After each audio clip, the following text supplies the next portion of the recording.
હતું એ રોમહર્ષણ નામ હતું.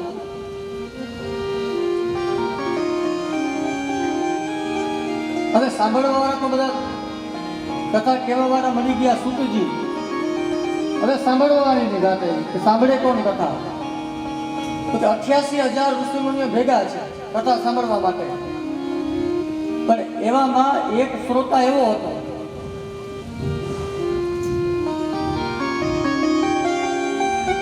શ્રોતા કથા મૃત રસસ્વાદુ કુશલઃ સૌનકો બ્રવીત. સૌનક નામના જે ઋષિ હતા એ કથા સાંભળે અને સૂતજી કથા સૌનકને સંભળાવે. એ કથાનો આરંભ થયો અને સૌનકજી મહારાજ સૂતજીને કહે છે, હે સૂતજી, અજ્ઞાનત વદવંત વિદ્વાંસ સૂર્યાસમપ્રભ સુતાખ્યાયિ કથાસારં મમ કર્ણરસાયનમ.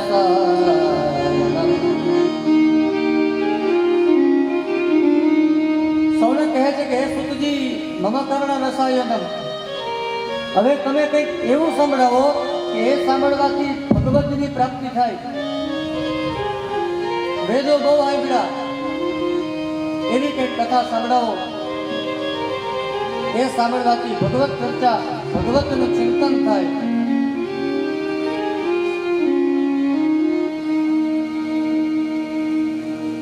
અને ત્યારે સૂતજી કહે છે કે હું તમને હવે એક પુરાણ કથા સંભળાવવા માટે જઈ રહ્યો છું. એ પુરાણનું નામ છે ભાગવત. પદ્મ પુરાણ લખે છે કે પુરાણેષુ કે સર્વેષુ શ્રીમદ ભાગવતમ પરમ યત્ર પ્રતિપદમ વિષ્ણુર ગૃહ્યતે બહુમૂર્તિભિઃ. 18 પુરાણમાંથી કોઈ શ્રેષ્ઠ પુરાણ હોય ને તો એ ભાગવત પુરાણ. તો ભાગવત કથાનો આરંભ થયો છે. સુતપુરાણી ભગવત કથા કહેવા માટે તૈયાર થાય છે. શ્રોતાઓ હોય ત્યારે અધિકારી વક્તા સૌનકામના ઋષિ છે એ કથા સાંભળવા માટે બેઠા છે. અને આવી કથા થતી હોય તો કથા સાંભળવા માટે કોણ ના આવે? બધા કથા સાંભળે છે. અને આજે એ કથા કહેવા માટેનો આરંભ આજે સૂતજી સૌનકને કહે છે. આ કથા કેવી છે કે જે ભક્તિ વધારનારી છે. સૂતજી સૌનક કહે છે, કાલ વ્યાલ મુખગ્રાસ ત્રાસ નિર્વાણ હેતવે શ્રીમદ ભાગવતમ શાસ્ત્રમ કલૌકીરેણ વાસિતમ.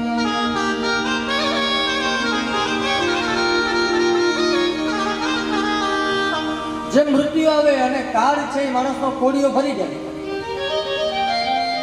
મૃત્યુ આવે પછી વિચારે, મૃત્યુને કહી શકીએ ભાઈ ઉભો રહ્યો, થોડું કામ છે હું જરા કરી આવું. થોડીક વાર નહીં, થોડું કામ બાકી છે.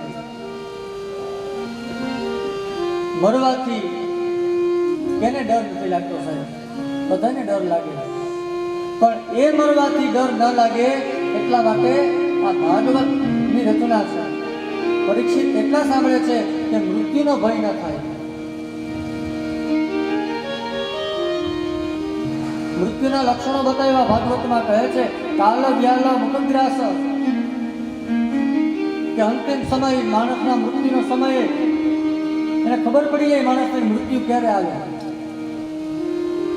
મૃત્યુના લક્ષણો બતાવ્યા છે કે માણસને જીવતાય ખબર પડી જાય કે આપણું મૃત્યુ હવે કઈ છે. એના લક્ષણો ઘણા બધા લખ્યા. કહું મૃત્યુના લક્ષણો કેવા હોય સાંભળવું છે? કોઈ પાછા ટ્રાય ના કરતા હો.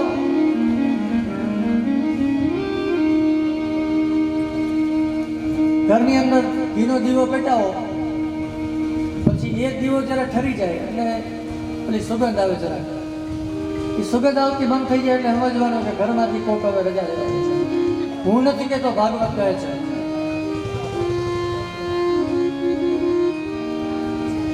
બે કાનની અંદર આંગળી નાખી આંખો બંધ કરીને ધ્યાન કરો એટલે અવાજ આવતો હોય, કન્ટિન્યુઅસ અવાજ ચાલુ હોય. એ અવાજ આવતો જ્યારે બંધ થઈ જાય ત્યારે સમજી લેવાનું કે અચ્યુતમ એ સવાલ હવે જવાનો વારો. તો અત્યારે કોઈ ટ્રાય ના કરતા હો. અમારે કથામાં આવું થયું તો આવું થયું બધા બેને કાનમાં હાથ નાખ્યા. અહીંયા તો સાઉન્ડનો અવાજ એટલો છે કે તમને કદાચ નહીં આવે અવાજ, પણ આવો ટ્રાય ના કરે. જો આવી ટ્રાય કરીને કદાચ અવાજ આવતો બંધ થઈ જાય અને ખબર પડી જાય તો પછી જેટલો સમય હોય એ રહેવું મુશ્કેલ થઈ જાય. એનો ડર જીવને લાગતો નથી.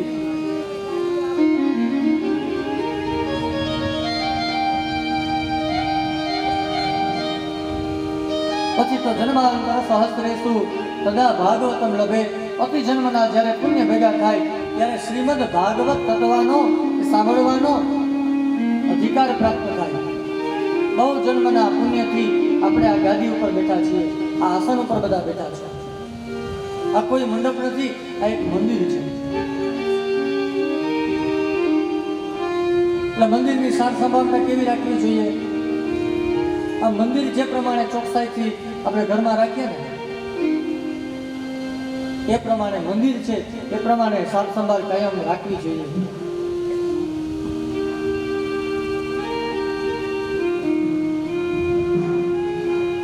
આ પ્રમાણે કથા કહેવામાં આવે છે. અને આ કથા પૂર્વે સનત કુમારોએ દેવર્ષિ નારદને કહી હતી. આવું કોણ કહે છે? સૂતજી સૌનકને કહે છે. જો આખી ભાગવત છે ને 4 જગ્યાએ ચાલે છે. આવશે 4 જગ્યાએ ભાગવત ચાલુ છે. પહેલા ભાગવત સૂતજી સૌનક ઋષિને કથા કહે છે. સનત કુમારો દેવર્ષિ નારદને કથા કહે છે. મૈત્રેય મહારાજ વિદુરજીને કથા કહે છે 3. અને ચોથી સુખદેવજી મહારાજ ગંગાના કિનારે પરીક્ષિતને કહે છે. આમ 4 જગ્યાએ કથા ચાલુ છે. તો સુતજી કહે છે કે પહેલા આ કથા સનત કુમારોએ દેવર્ષિ નારદને કહી હતી. આવું જ્યાં કીધું તો સુતજીને ઋષિઓને પ્રશ્ન કર્યો કે જો નારદે કથા સાંભળી હોય તો અમે એવું સાંભળ્યું છે કે નારદ એક દિવસ કોઈ જગ્યાએ ક્યાંય બેસતા નથી.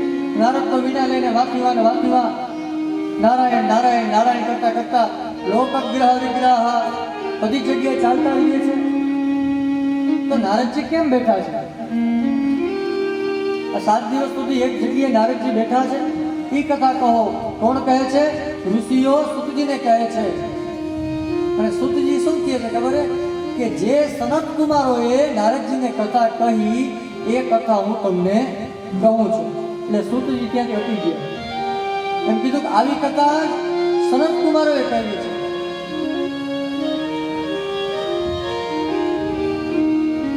અને નારદ વૃત્તાંત કહે છે.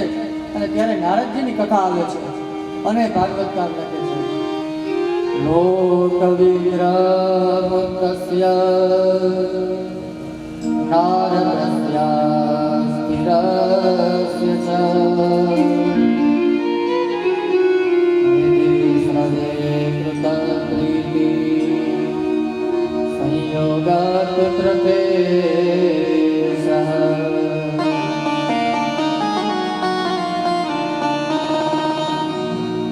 નારદજી એક દિવસ ફરતા જાય છે અને બદ્રી વિશાળ ક્ષેત્રની અંદર આવ્યા. એ બદ્રી વિશાળ ક્ષેત્રની અંદર જ્યાં નારદજી આવે ને ત્યાં એને સનત કુમારો મળે છે. અને સનત કુમારો નારદજીને જોઈ અને સનત કુમારો નારદજીને કહે છે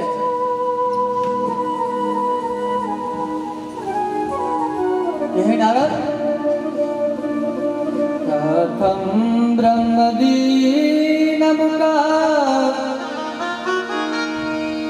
કૃતસિંકાતુરો ભવા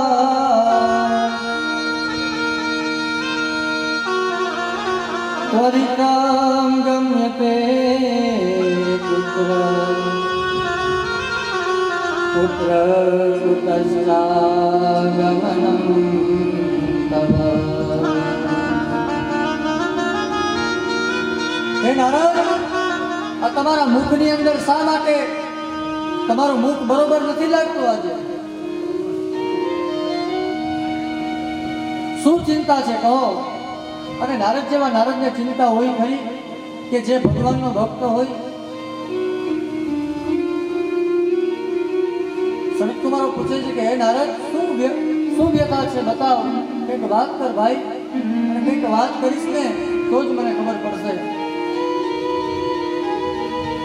અને આજે નારદ સનત કુમારોને દુઃખ હોય ને બીજાને તમે કહી દો ને એટલે ટેન્શનમાંથી હળવા થઈ જાવ. નારદ કહે છે સૌનકને શું ચિંતા હતી? નારદ બતાવે છે પુષ્કર ચપયાગમ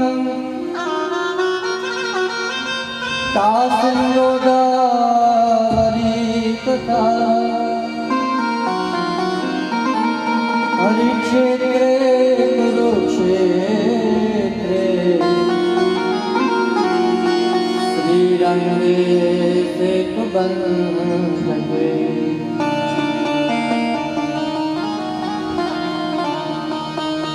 નારદ કહે છે કે મહામુનિ, હે સંત કુમારો, બધા દેવતાઓ બહુ વખાણ કરતા હતા કે આ ભૂલોક છે ને એ બહુ જીવા જેવો લોક છે, ત્યાંના માણસો આવા, ત્યાંના માણસો સત્યતા વાળા છે. એટલે મને એમ કહ્યું કે હાલને હું પણ જરાક જાઉં. નારદજી સનત કુમારોને કહે છે કે હું જેવો નીચે ગયો, ભૂલોકમાં ગયો,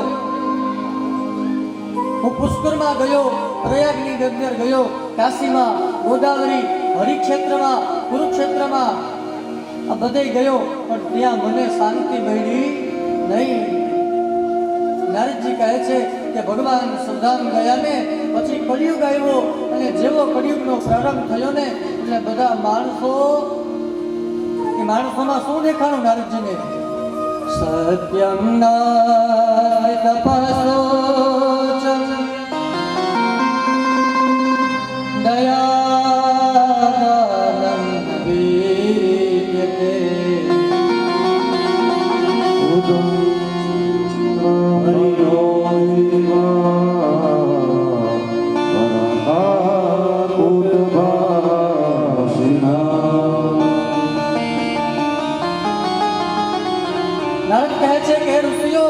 જ્યારે મનુષ્ય લોકમાં આવ્યો ત્યારે કોઈ માણસમાં મેં સત્યતા જોઈ નથી. બધા જ માણસો પોતાના સ્વાર્થ માટે થઈ એકબીજા સામે ખોટું બોલે. બધા માણસો જીવનમાંથી તપ મળી ગયું છે સાહેબ. કોઈમાં દયા નથી રહી. બધા માણસોને મેં દુઃખી થતા જોયા છે. અને બીજું શું જોયું? ઉદરમ ભરીણો જીવાહા વરાકા કુટભાષિણઃ. સનત કુમારોને કહે છે નારદ કે બધા માણસો પોતાના પેટ ભરવા માટે થઈ અને ન વસ્તુ કરવાની વસ્તુ અપનાવે છે, ન વસ્તુ કરવાની વસ્તુ કરે છે, ન રસ્તો લઈ આવવો જોઈએ એ રસ્તાને અપનાવે છે.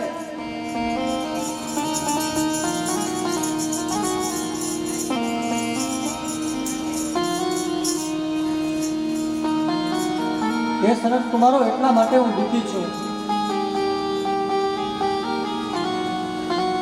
બીજું મેં એવું જોયું, નારદ કહે છે તરુણી પ્રભુતા ગેહે શ્યાલકો બુદ્ધિદાયક.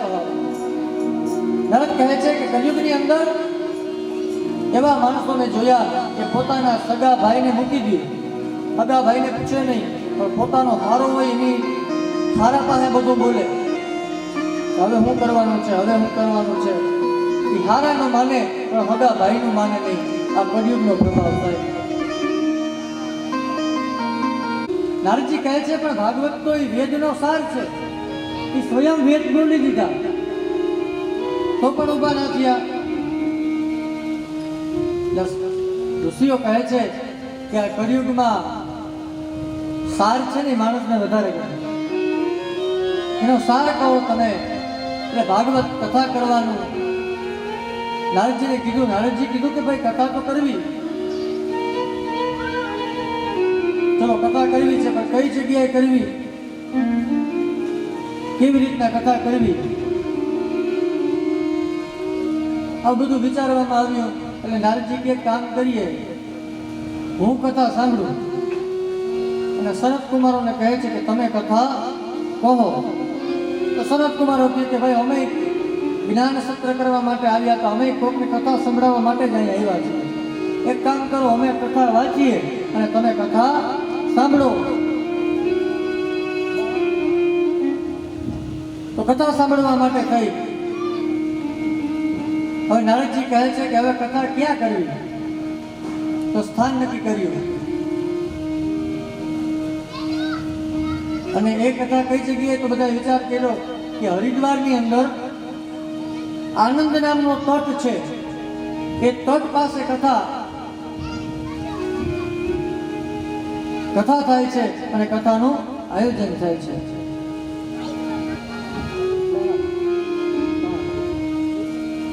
અને કથાનું આયોજન કરવામાં આવ્યું છે. અને નારદજી કથા કરવાનો આરંભ થયો. કંકોત્રી લખાણી, બધાને કંકોત્રી, અને કંકોત્રીમાં લખ્યું કે સનત કુમારો કથાના વક્તા અને હું શ્રોતા છું. હવે આવી કથા કરતા હોય તો કથા સાંભળવા કોણ ના જાય? બધા જાય ને. આપણે પણ કેમ અહીંયા કથા આપણે બધા સાંભળવા આવીએ છીએ ને. તો ભક્તિમાં નારદજી છે કથા કરવા માટે તૈયાર થયા અને બધાને કંકોત્રી આપી અને બધા ભેગા થઈ અને આનંદ નામના તટ ઉપર જાય છે અને કથા સાંભળવા માટે બધા જાય છે. હવે કોણ કોણ કથા સાંભળવા માટે જાય છે? ભૃગુ વસિષ્ઠ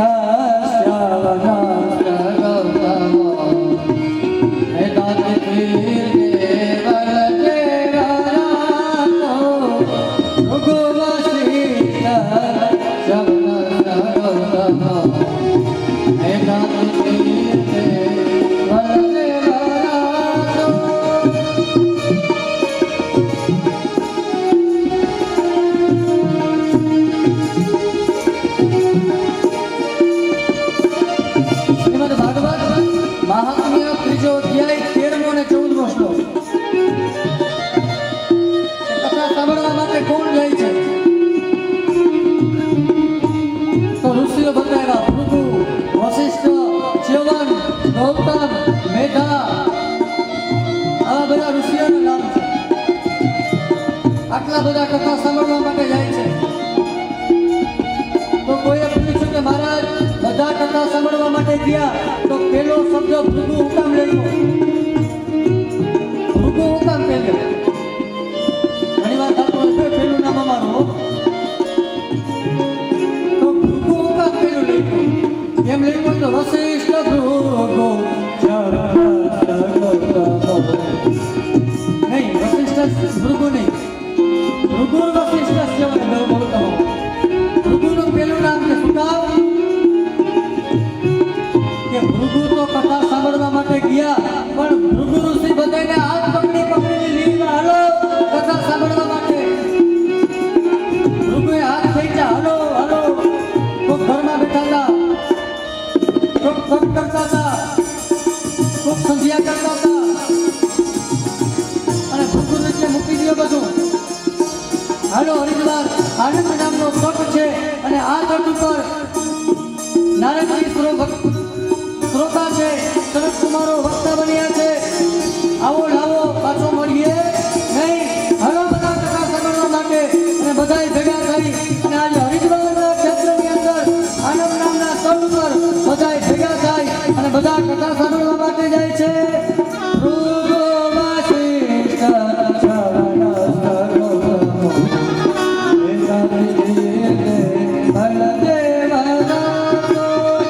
રામ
તો ભૃગુ ઋષિ બધાને આવ્યા છે તેડીને બધાને તેડી એક સારો કથા કરવા માટે, કથા સાંભળવા માટે હરિદ્વારના ક્ષેત્રમાં આનંદ નામનો તટ છે. આનંદ નામના તટ ઉપર બધાય ભાગવત કથા આરંભ થાય છે. સનત કુમારો કથા કહે છે, નારદજી કથા સાંભળે છે.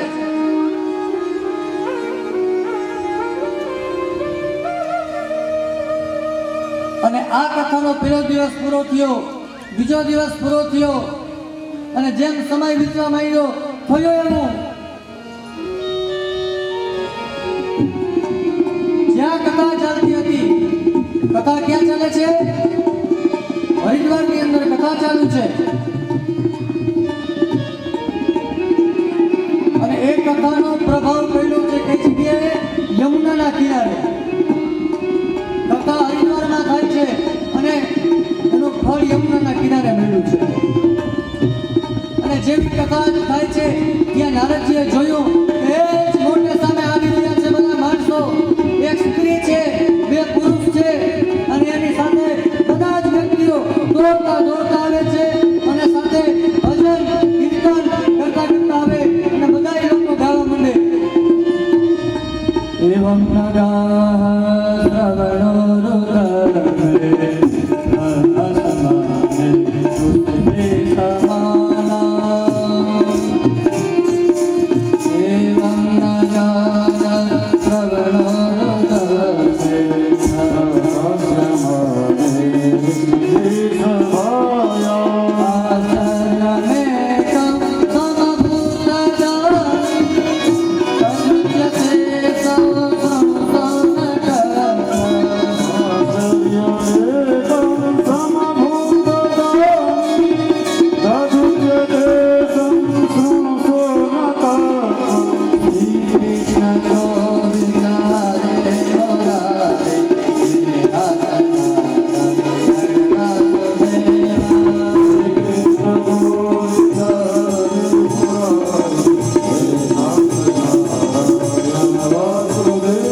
તાલ આપવાનો હોય, તાલમાં ના આવે કોઈ નકામો. એટલે પ્રહલાદ તાલ આપે છે.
ભક્તિને કીધું કે તમે બહુ પૈસાવાળા વ્યક્તિઓ એની પાસે જવું નહીં,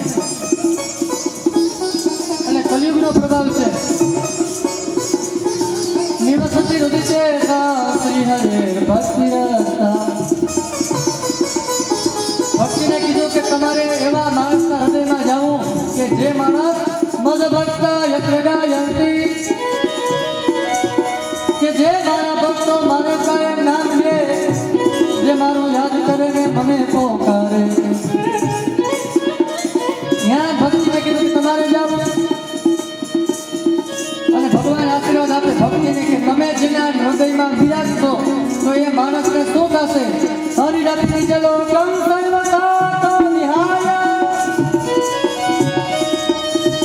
કવિ સતી રુજિતે તાવા ભક્તિ સૂત્રો વનસ્ય. કે જેના હૃદયમાં એ ભક્તિ તમે જશો એ માણસ મારા હૃદયમાં આવીને બિરાજમાન થશે.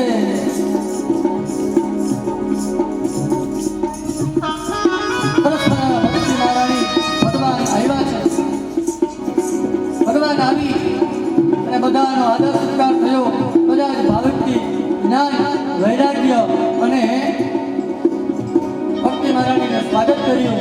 અને જેના માટે કથા થઈ હતી એ કથા અહીંયા સાર્થક થઈ અને જ્ઞાન અને વૈરાગ્ય જાગી ગયા છે.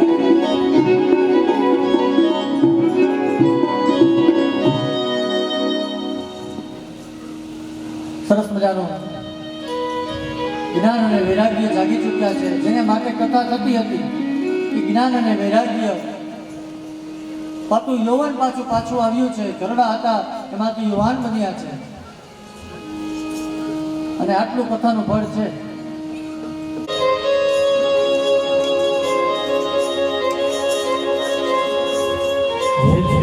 કુંજમાં વિરાજે મારો રાધે રાધે.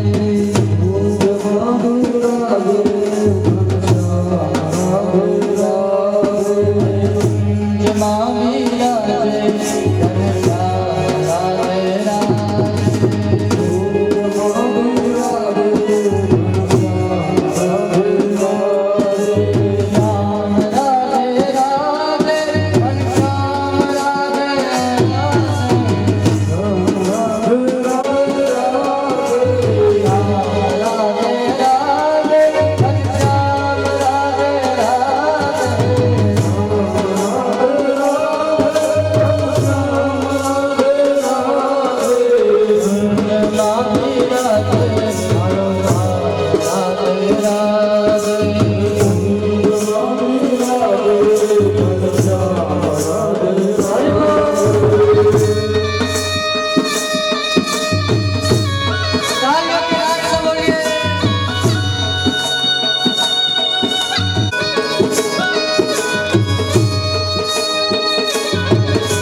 આશીર્વાદ આપ્યા કે હે ભક્તિ, જે જગ્યાએ આપ હશો ને હું અહીંયા અવશ્ય આવીશ.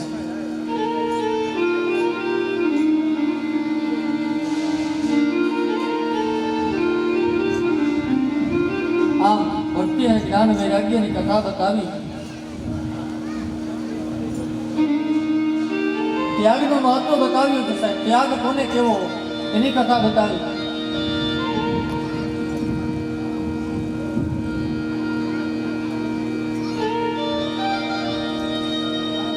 ત્યાગનું મહત્વ બતાવ્યું છે કે ત્યાગ કોને કહેવાય.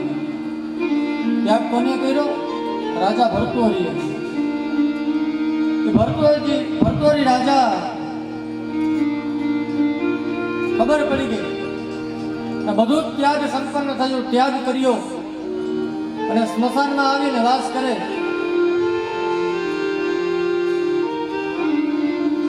સ્મશાનની અંદર આવી અને સવ હસ્તેન ભોજન, કેટલો ત્યાગ કર્યો છે કે પોતાનું રાજાપણું હતું એ તો મૂકી દીધું, પણ સાથે સાથે જમવાનું પણ મૂકી દીધું. અન્નનો ત્યાગ કર્યો. કેવી રીતના કે કોઈ સબ આવે, કોઈ માણસનું મૃત્યુ થાય અને સ્મશાનમાં એનો અગ્નિ સંસ્કાર થાય, એ અગ્નિ ઉપર ખીચડી કરે અને પછી એ જમે. ભર્તૃહરિ આવો ત્યાગ કર્યો સાહેબ. એ માણવાના ધણીએ આ ભર્તૃહરિ એટલો બધો ત્યાગ કર્યો.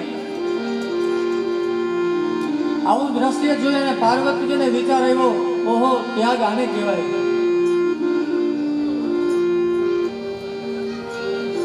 સાયંકાલ હતો. શિવ અને પાર્વતી વિચરણ કરવા માટે, એટલે સંધ્યા સમયે આપણે કહેતા હોય કે સંધ્યા સમયે જમાય નહીં. સાયંકાલે સંધ્યા સમય હોય ત્યારે દેવતાઓ વિચરણ કરે છે આકાશમાં, અને મા પાર્વતી ને શિવ વિચરણ કરવા માટે આવે છે. મા પાર્વતી શિવને કહે છે કે ત્યાગ જોવો હોય ને તો આલો દેખાડો. પરીક્ષા કરવા માટે આવે છે. શિવ કે હજી ભર્તૃહરિમાં ત્યાગ આવ્યો નથી.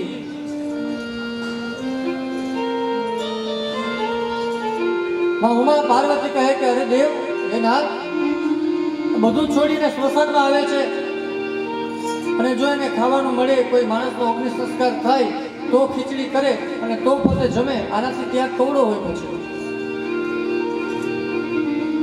શિવ કે હું ન માનું, હજી ત્યાગ આવ્યો નથી. તો મા પાર્વતીએ યુક્તિ કરી, ગાલો જરા પરીક્ષા કરવા જાય.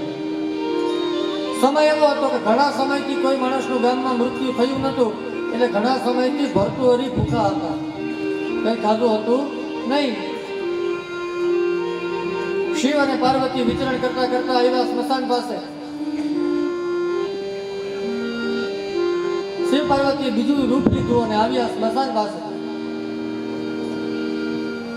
થયું એવું કે એ દિવસે કોઈ માણસનું મૃત્યુ થયું અને અગ્નિ સંસ્કાર ચાલુ હતો. એમાં આ ભર્તૃહરિએ પોતાની જમવા માટે ખીચડી તૈયાર કરી કે જે અગ્નિથી સબ બળે એ જ અગ્નિથી પોતે સવ હસ્તેન ભોજનમ, એ જ અગ્નિથી ખીચડી પકાવે અને એ જ ખીચડી ખાય. આવો ત્યાગ. ઘણા સમયથી ભૂખો હતો, કંઈ ખાધું હતું નહીં, માંડ ખાવાનું જેડું વાંચે. ત્યાં તો શિવ અને પાર્વતી બીજા રૂપની અંદર આવી અને મા પાર્વતીએ ભર્તૃહરિને કીધું કે ભાઈ બહુ ભૂખા છીએ અમે, અમને કંઈક જમવાનું આપને. ત્યારે ભર્તૃહરિએ કઈ વિચાર્યા વગર ખીચડી છે એ શિવ પાર્વતીને આપી દીધી. પોતે પણ ભૂખો હતો, એટલા સમયથી કઈ મળ્યું નતું. પાછું પાર્વતીએ શિવની સામે જોયું ને આ ત્યાગ છે, એટલા સમયથી ભૂખો છે છતાંય ખીચડી છે એ આપણે આપી દીધી. શિવ કી હજી જારો, દેવી ઉભા રહો, થોડીક વાર જારો. એ ખીચડીનો પ્રસાદ શિવ પાર્વતીએ લીધો. હવે ભર્તૃહરિ પાસે થોડુંક પાણી હતું, અડધા ગ્લાસમાં. માં કહે છે કે પાણી પીવું છે, પાણી આપો. હવે તો એક તો આ ભૂખો હતો, એમાં ખીચડી તો શિવ પાર્વતીનો પ્રસાદ લઈ દો પણ થોડુંક બચેલું પાણી હતું એ પણ માએ માગી લીધું કે પાણી આપો. ભરતોરીએ કઈ વિચાર ન કર્યો, પાણીનો ગ્લાસ આપી દીધો.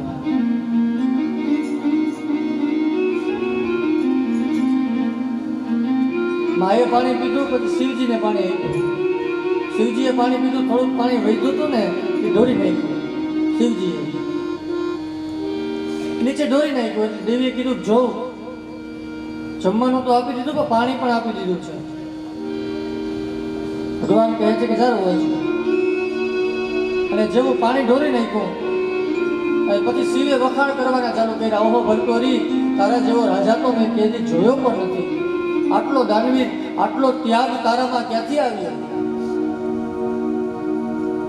ત્યારે ભરતોરી છે એ કહેવા લાગ્યો કે આ ખીચડી કે પાણી હું તો મારો આ રાજ્ય આખો છોડીને આવી ગયું. એ મારું રાજ્ય તો તમે જો. આવો શબ્દ જ્યાં ભરતોરી બોલ્યા, શિવે કીધું માને જો આજે રાજ્યને ભૂલ્યો નથી, હજી એમ કે છે આ મારું રાજ્ય છે. એ રાજ્ય જ્યાં સુધી એમ નહીં કે આ મારું રાજ્ય છે.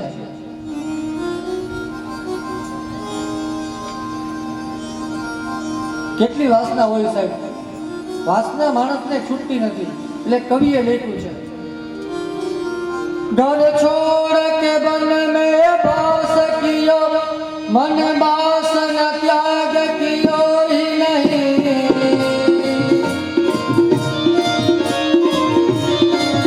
पट के सब नायक सुनी तभी तब भोग हरि को दियो ही नहीं.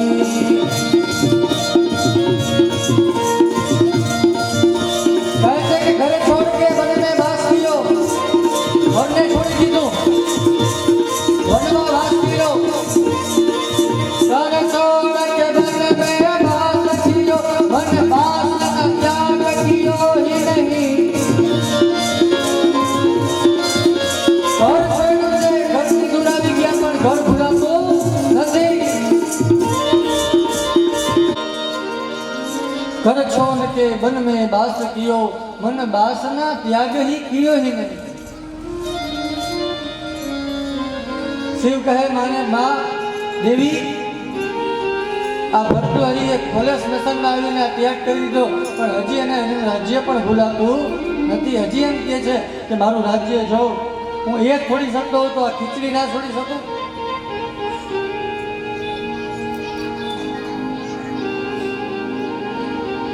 ત્યારબાદ નૈમિષારણ્ય નામના જંગલની અંદર સૂતજી ઋષિઓને કહે છે કે આ કથા કરવાથી માણસને મુક્તિનું પદ મળે છે. કેવા કેવા માણસ દુખિયા હોય ને તો આ કથા કરે તો દુઃખમાંથી દૂર થાય, એની કથા બતાવી છે. અને આજે સૂતજી છે એ ઋષિઓને કથા કહે. એ કથાની અંદર સૂતજી કહે છે, તુંગભદ્રા તટે પૂર્વ उत्पन्नं जनमत्तमं यत्र वर्णाश्वधर्मेण सत्यसत्कर्मतत्परा.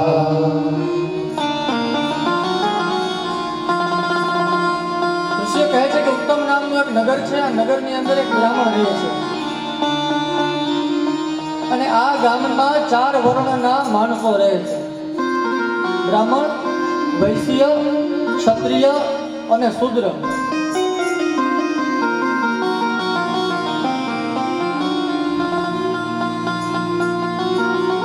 અને આ ગામમાં એક બ્રાહ્મણ છે. બ્રાહ્મણનું નામ છે આત્મદેવ. આત્મદેવ નામનો બ્રાહ્મણ, એને એક પત્ની છે અને એની પત્નીનું નામ હતું ધુંધુલી. ધુંધુલીનો સ્વભાવ કેવો કે કાયમ સવારમાં વહેલા ઉઠી સંજવાડી કાઢે, પોતા કરી લે. સવારમાં બધા 5 વાગ્યામાં તો બધા કામ કરી નાખે. કામ કરીને ઘરની બહાર ઓટો હોય ને બેસી જાય. ગામમાં જેટલું થતું હોય બધું પંચાયત કરવાની ટેવ એ આ ધુંધુલી. કોઈ સારી ગાડી નીકળે તો એની પંચાયત, આ ગાડી ક્યાં જાય છે, શું કરવા જાય છે, બધી પંચાયત કરે. એનું નામ ધુંધુલી. આત્મદેવ પવિત્ર બ્રાહ્મણ છે ને આ ધુંધુલી છે. આખા ગામમાં પંચાયત કરી રાખે.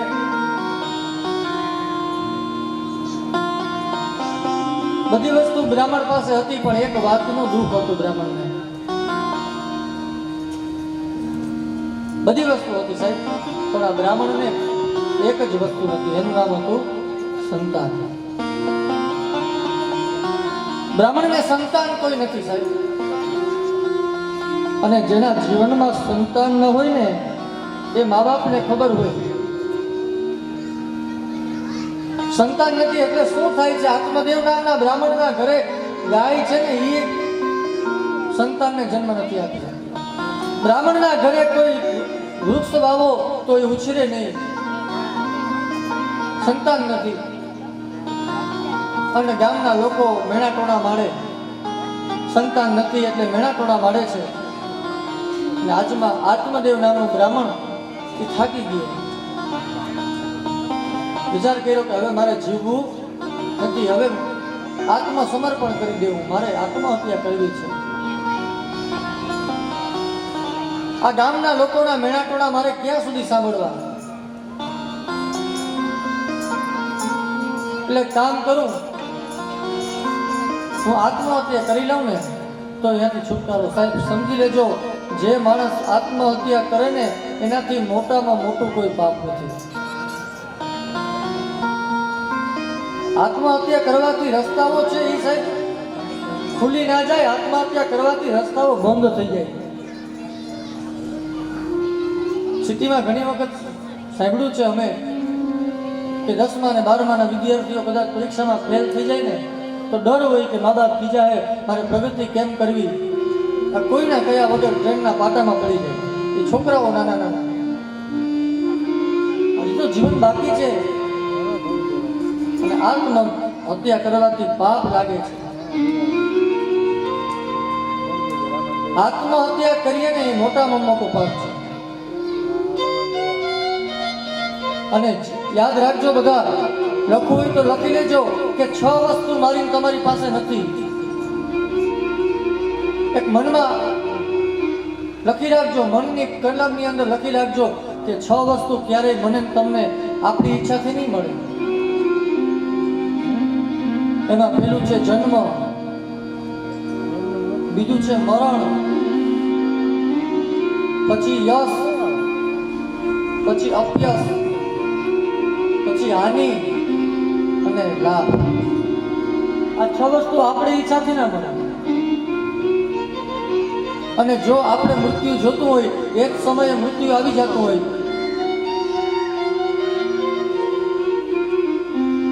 મૃત્યુ આપણી ઈચ્છાથી આવતું નથી સાહેબ. આપણા જામનગરમાં પટેલ કોલોનીમાં એક સત્ય ઘટના છે. જો મૃત્યુ આપણા હાથમાં આવે ને તો શું થાય? મૃત્યુ આપણા હાથમાં હોય તો મૃત્યુ આવે ખરી?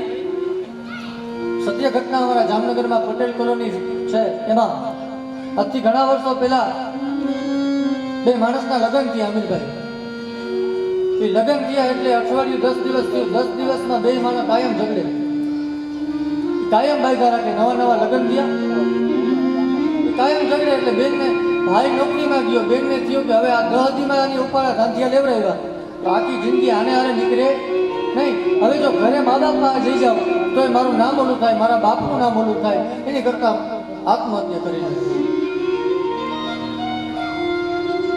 બેનો હવે વિચાર કર્યો ને, બેન ચડ્યા 3જા માળે, એપાર્ટમેન્ટમાં 3જા માળે ચડ્યા અને ત્યાંથી કૂદકો મારવાનો પ્રયાસ કર્યો. ઈ બેને જ્યાં કૂદકો માર્યો તો નીચે શાક વેચવા વાળો, લારી વાળો શાક વેચવા જતો હતો.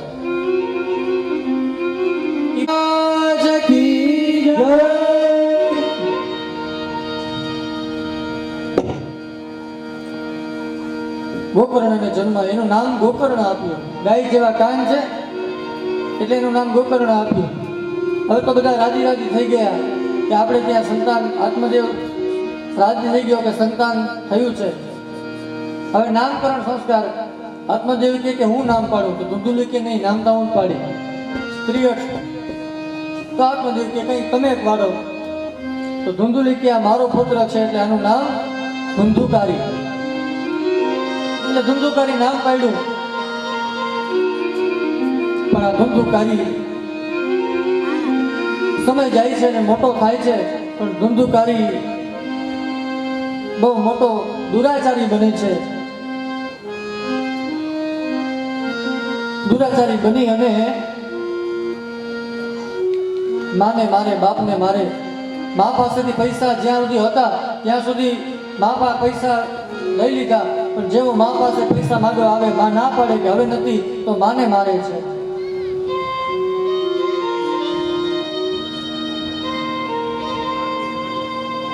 પછી તો એક દિવસ માય થાકી ગઈ કે આવું ન કર્યું તો, એટલે માએ પોતાના ફળિયામાં એક કૂવો હતો, એ કૂવામાં કૂદકો મારી અને ધુંધુલીનું મૃત્યુ થયું છે.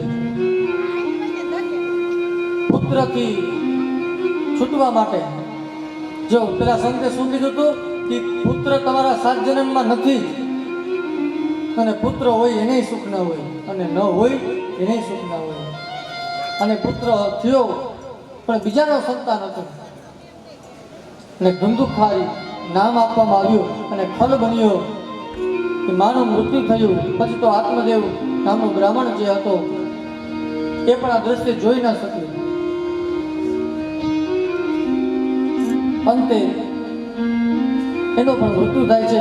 હવે એક ગોકર્ણ જે ગાય દ્વારા જેનો જન્મ થાય છે, ગોકર્ણ મહારાજ, એનાથી આ દ્રશ્ય જોવાનું નહીં. અને ગોકર્ણ મહારાજ ગયા છે યાત્રા કરવા માટે જાય.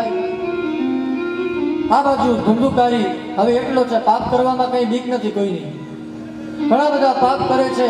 અને થયું એવું કે ધુંધુકારીએ 5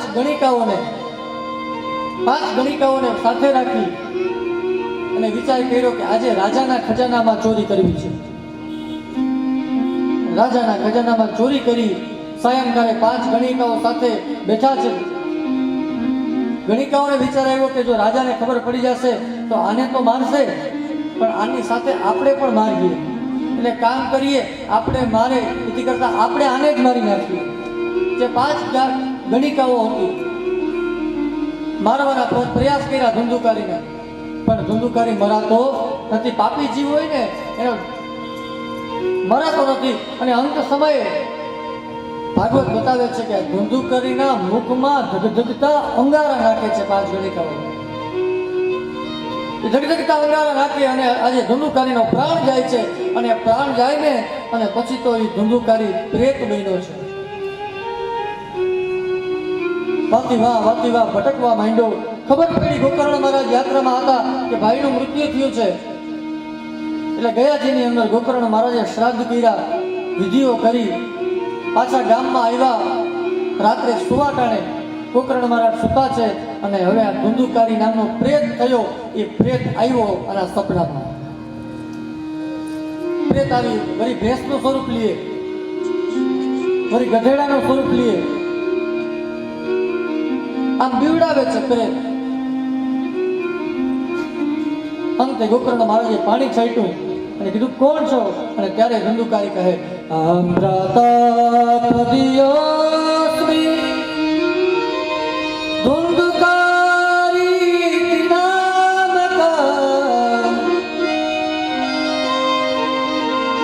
એ ભાઈ, હું તારો ભાઈ છું, મારું ધુંધુકારી નામ છે.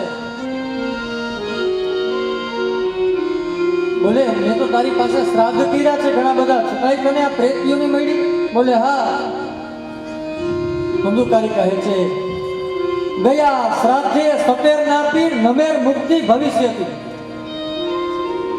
એ ભાઈ, ગયાની અંદર એક શ્રાદ્ધ નહીં પણ 27 શ્રાદ્ધી, આવા 100 શ્રાદ્ધ જો તું મારી પાછળ કરીશ ને તોય મને મુક્તિ મળશે નહીં. એક કામ કર, હવે મને મુક્તિ આપ, ગમે તું ગમે એમ કર, મારે આ પ્રેમ પણ ભોગવવું નથી, મને મુક્તિ જોઈએ છે. અને ગોકર્ણ મહારાજ સવારમાં આ બધું ચર્ચાઓ થઈ, સવારમાં ઉઠી સંધ્યા કરી, સૂર્ય ભગવાન સામુ જોઈ અને સૂર્યને નમસ્કાર કરે છે. તુભ્યમ નમો જગત સાક્ષી બ્રૂહિ મે મુક્તિ હેતુકમ ત્રચ્છુત્વા દુરતઃ સૂર્ય સ્ફટિક વૃત્તિત ભાસત.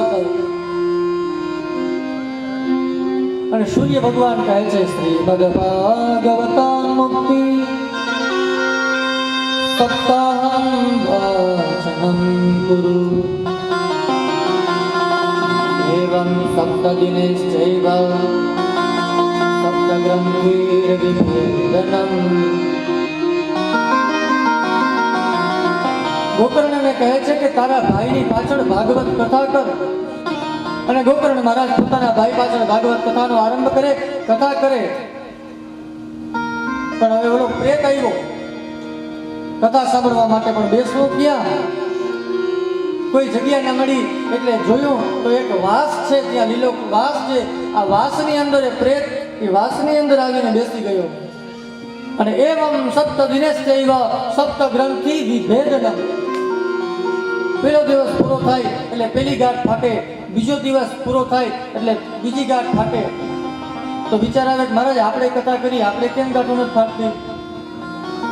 પણ એ વાસ ફાટવાની વાત નથી. મને તમને એમ થાય કે આ વાસ ફાટ્યો હોય, પણ એ વાસ 7 વાસનાઓની ગાંઠ છે. મારા ને તમારામાં 7 પ્રકારની વાસના છે. પહેલા દિવસની કથા સાંભળવાથી ધનની વાસના છૂટે. બીજા દિવસની કથા સાંભળવાથી આપણા ઘરની વાસના છૂટે. ત્રીજા દિવસની કથા સાંભળવાથી પરિવારની વાસના છૂટે. આમ 7 દિવસની અલગ અલગ અલગ અલગ કથા સાંભળવાથી 7 દિવસની વાસના છૂટે. એ 7 વાસ ગાંઠની વાત છે અહીંયા. અને પ્રેત આવ્યો છે, વાસમાં બેઠો છે. 7 દિવસ પૂરા થયા, વાસ ફાટ્યો અને ભગવાનના પાર્ષદો તેડવા આવ્યા. અને એ ધુંધુકારી અને એ પાર્ષદોને તેડી અને ધુંધુકારીને વૈકુંઠમાં, જે પ્રેત બન્યો તેને વૈકુંઠમાં લઈ ગયા અને એને વૈકુંઠમાં ધામ આપ્યું. પણ જ્યાં હરિના પાર્ષદો લઈ જતા હતા ત્યાં આત્મદેવ ઊભા રાખ્યા, દૂતોને ઊભા રહ્યો. આ કથા તો બધાએ સાંભળી છે, માત્ર ને માત્ર પ્રેતને શા માટે લઈ જાવ છો? ગામ લોકોએ સાંભળી, બધાને લઈ જાવ. તો ત્યારે હરિના પાર્ષદો કહે કથા તો કથામાં બધા હતા, પણ કથા કોઈનામાં નથી. કથા ખાલી માત્ર ને માત્ર આ પ્રેતની અંદર, આ ધુંધુકારીમાં જ હતી. એ જ કથા ભાવથી સાંભળતો હતો. એટલે પાછી કથા કરો. ગામના લોકોને ભેગા મળી શ્રીમદ ભાગવત બતાવે છે કે અષાઢ સુદ નોમથી પૂનમ આ કથા પાછા ગોકર્ણ મહારાજ, આત્મદેવ ગોકર્ણ મહારાજ છે કરે છે. અને બધા જ ગામ લોકો આ કથા સાંભળે છે. અને આ કથાથી બધા જ ગામ લોકોની મુક્તિ થાય છે. અંતે ભાગવતને શ્રીમદ ભાગવતમ પુરાણ તિલકમ યદ વૈષ્ણવાનામ ધનમ. પછી તો એ કથા બતાવીને પછી ભાગવતનું મહત્વ બતાવ્યું કે આ ભાગવત કથા કરવાથી શું થાય. અને પછી તો છેલ્લે હરિ પધારે છે. એ હરિ ત્યાં પધારે છે, હરિ કેવા આશીર્વાદ આપે છે. પછી તો ભાગવત કોણ લખે છે, કેના દ્વારા લખે છે? પરીક્ષિતનો જન્મ થાય છે, મહાભારતની કથા આવે છે, પરીક્ષિતને શ્રાપ લાગે છે, પરીક્ષિત ગંગાના કિનારે જાય છે. આ બધી જ કથાઓ છે એ આપણા બપોર પછીના સત્રોમાં લેશું. આવો 2 મિનિટ નામ સંકીર્તન કરી અને આપણે આજે આ કથાને અત્યારે આપણે વિરામ આપીએ. 2 મિનિટ માટે બધાએ તાળીઓ પાડી અને બધા બોલીએ હરે રામ રામ રામ સીતા રામ રામ રામ હરે રામ રામ સીતા હરે રામ રામ રામ સીતા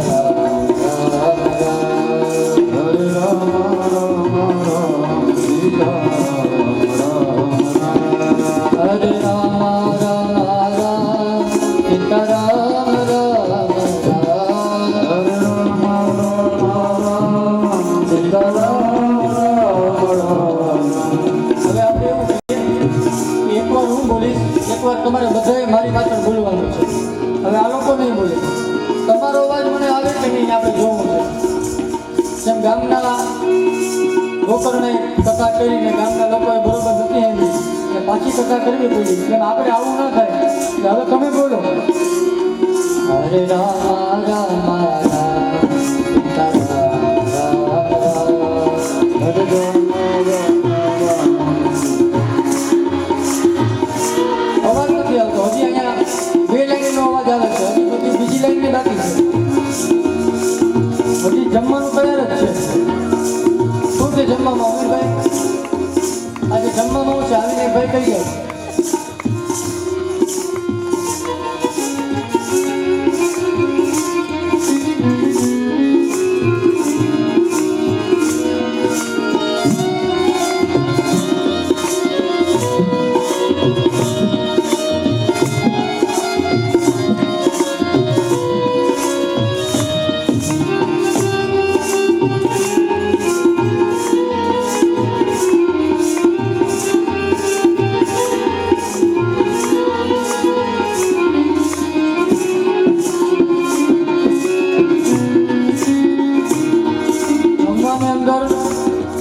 આજે બુંદી છે, પછી ગાંઠિયા છે,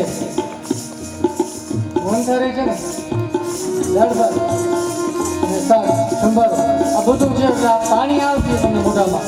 હમણાં તો એની પ્રસાદી લેવાની છે, પણ એ બુંદી ગાંઠિયા અને દાળ ભાત ને બધું ખાવું હોય તો બે હાથ ઊંચા કરી અવાજ કાઢીને મારી પાછળ બોલો, હરે રામ રામ રામ સીતા રામ રામ રામ.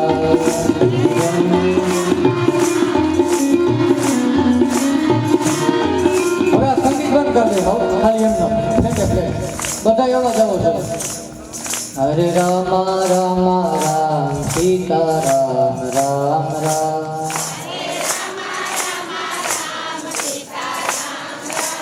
તો મને એવું થાય છે કે આ ભાઈઓને બુંદી ગાંઠિયા ખાવા નથી, આ બહેનોને જ ખાવાના. તમારે ખાવાના છે તો બધા તમે બોલો, હરે રામ રામ રામ સીતા રામ રામ રામ.